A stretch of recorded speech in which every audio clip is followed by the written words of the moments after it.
Well, welcome to the Jackass version of We Don't Color on the Dog with Rick Outset and State Representative Alex Andrade.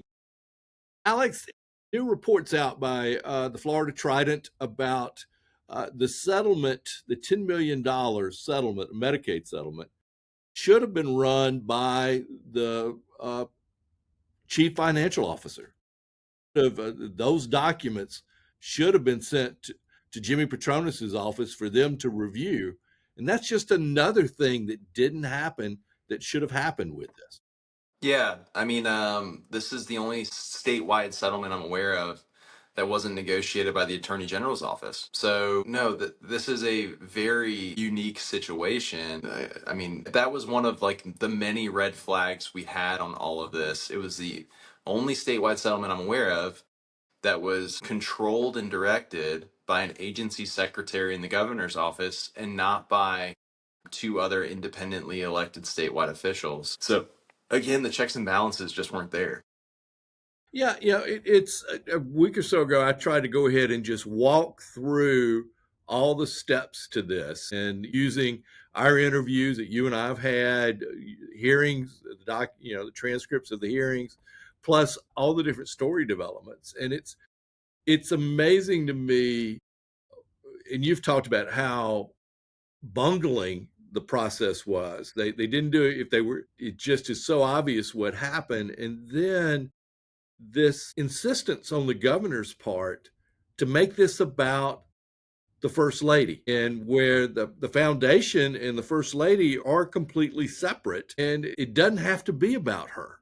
It ought to really focus on the $10 million and our new Florida attorney general. Yeah, I agree. There's a couple different reasons why they might be doing that. One of the more cynical reasons why it's possible there's been this focus on the First Lady is that there's been rumors in Tallahassee for well over a year that some of the funds from these DSOs, like the state's emergency management DSO or the Hope Florida DSO, have been used for some of her own personal expenses. There's nothing to verify that, but at the same time, the Hope Florida Foundation still hasn't turned over their bank records to us to review. So it's possible that's why, but it's also possible that they're making it so personal because they viewed this as her kind of campaign avenue to show competence, to say she has this executive record that's also conservative to bolster some kind of gubernatorial campaign. I care about none of that. Mm-hmm. Byron Donalds is not like my horse in the gubernatorial. You know what I mean? I haven't endorsed Byron Donalds. Everybody knows me as a Gates. I was big on Matt Gates running for governor for the longest time. I don't really care about who wins the gubernatorial next year. But I think that's probably the most obvious reason why. Just because, going back to the simplest and dumbest answer is normally the correct answer in this circumstance. Like, it really is more like Veep than House of Cards. There might be some misuse of funds for her personally. There might not be. I can't tell you, and I'm not coming out there and saying that. All I know right now is her fingerprints are nowhere on this, and it's bizarre that she keeps getting injected into this by her husband. Right. I wrote started the week out that maybe she's a patsy, but she's too involved. But it's just, uh, she's charismatic. She is great. She's a former TV personality. So she's good in front of a camera and with a mic. But it just, why keep making about her when she really isn't a part of it in anything that we see so far and anything that you've seen. The other thing that came up, Alex, I wanted to ask about was that AP talked about that they had text messages between Uthmeyer and Jeff Aaron, who's the attorney for, or used to be the attorney for Hope Florida Foundation, sort of setting them up with society, what's SOS? Save our society from Yeah, drugs. Save Our Society. That's setting that up. I haven't seen those text messages. Are they out there? Well, yeah, so those are the text messages I got from Amy Ronshausen. Okay. It's not between James and Jeff. It's between James Uthmeyer and Amy and Jeff Aaron and Amy. But Yeah, those text messages make clear that James Uthmeyer, before the Hope Florida Foundation knew that they were receiving this money, was already telling Amy Ronshausen to go get that money from the foundation, which on the timeline of it is really damning. When this settlement was executed on September 14th, the state, ACA, and the governor's office were telling Centene that this 10 million was going to be used to expand Hope Florida's role in providing Medicaid services. Centene would not have sent this money, which was Medicaid money, to the foundation for any other reason other than to provide Medicaid services because Centene understood these were Medicaid dollars. Right. They They lied would to have Centene. liability. They would have liability if they use those monies purposely to go to a campaign rather than reimburse Medicaid. They have a huge liability there. Yeah. So the settlement was entered into under false pretenses, and within a week and a half, 2 weeks of that September 24th settlement, James Uthmeyer was already telling Amy Ronshausen, go get this money for our mutual fight against Amendment 3.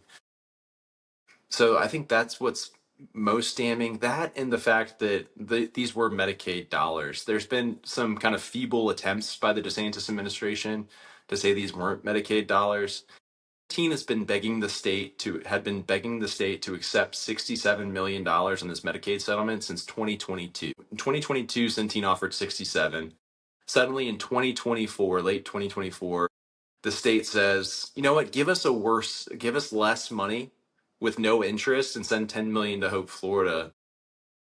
It's just all so amateurish, to put it lightly. I don't know what else to tell you. I mean, Jeff Aaron is still the attorney for the foundation. It was Mohammed Jazeel, the other attorney that Jeff Aaron had connected them with, who was the attorney for James's PAC that Right, resigned. right. Jeff Aaron, as the attorney for the foundation, I don't think we're going to get straight answers from the foundation until Jeff Aaron is separated from this. They still haven't provided their bank records, like I said, or any other records that we've requested. Still a law enforcement entity, fully subpoenas, which they may have already. We're not going to get much from them. Well, it's been fascinating that we've had so many press events by the governor on Hope Florida without really talking about Hope Florida Foundation. Rarely does he mention that, other than to say that you're a jackass, not by name. He's either referring to you or me, so that's all. That's what I know. Well, I was going to joke that you're in good company, Rick, because I'm sure called me a jackass as well. Yeah, well, I wear it proudly. It's fascinating. Thou protest too much. Release the documents. Show us what it is. And in other instances, the other reason I wrote the article about maybe Casey DeSantis is a patsy is in any other administration that I've covered, or on the federal level, or even in business, when you have an underling do something like this, they pretty much jettison them, not reward them for it. And that's the other factor in all of this is that, DeSantis and Uthmeyer are pretty, he's appointing him attorney general and giving him a lock on winning an election next year. It's just odd to me that he wouldn't, if he's not involved. It doesn't appear he is, but then why not let go and say, okay, you're on your own? Yeah, that's a very good point. And yeah, your piece with the timeline was very, very meticulous and methodical. That was a lot of reading and typing you had to do, so I'm impressed. But here's the thing is, um, you know, criminal investigations take time. A very similar circumstance occurred in Mississippi. It made news because it also involved Brett Favre in a volleyball stadium at Southern Miss. But it was the same type of misuse of Medicaid dollars, sending it to a charity, and then, you know, paying exorbitant fees and misspending funds, and people went to prison over it. But that took, I think it probably took almost a year for state law enforcement to publicly have action shown after its investigation. It took even longer for the feds. Ultimately, people did go to prison. They've pled guilty. I think Brett Favre owes like $2 million in restitution back to the state still. But that took time. There's a faster method of pursuing this in court called a key where, a private individual can essentially stand in the shoes of the state and sue on behalf of the state for, fraud, waste, and abuse. The interesting part is legally, if you bring a key tam action in the state court here in Florida, the Florida Attorney General can dismiss it outright. Can literally say, I'm stepping in on behalf of the state. We're not going to pursue this. So having James in that position all but shuts down a lot of those key tam actions, just because by law under our Constitution, as the chief legal officer, he can just shut it down. We can prohibit anyone from bringing this action in court. So they've kind of hedged off that entire process. And, one thing about Governor DeSantis is when he has someone willing to, you know, be loyal and do things to their own detriment, he keeps them close. And obviously, James has done a lot of things to his own detriment in this process. So Ron's going to keep him close, I guess. Let's change subjects a little bit. Next week, you'll be back in Tallahassee. Any kind of movement on the budget at all, or at least I don't. let's say on your health care? Have you met with your Senate, opposite? There's no point until we have allocations for our silo. My understanding right now is the Senate's likely going to let the time run out because the Senate's session concludes on June 6th. So I don't know exactly why the Senate president is kind of comfortable kind of like giving up his power to negotiate this, but it seems as if they're going to let session expire to force a special session, and involve the governor more directly in the budget process. Yeah. And the whole deal was to try to keep this open so that it would give you some more flexibility, wasn't it? Yeah, I mean, we've had plenty of time for the Senate to kind of come around to some of the cost saving measures the House wants to do. I mean, the House wants to cut taxes and reduce our budget. I don't know why any conservative would be opposing cutting taxes or cutting our budget, but it seems as if the Senate is adamant that they just want to engage in excessive spending still. Now, the other, we keep hearing about Medicaid cuts in the budget reconciliation bill.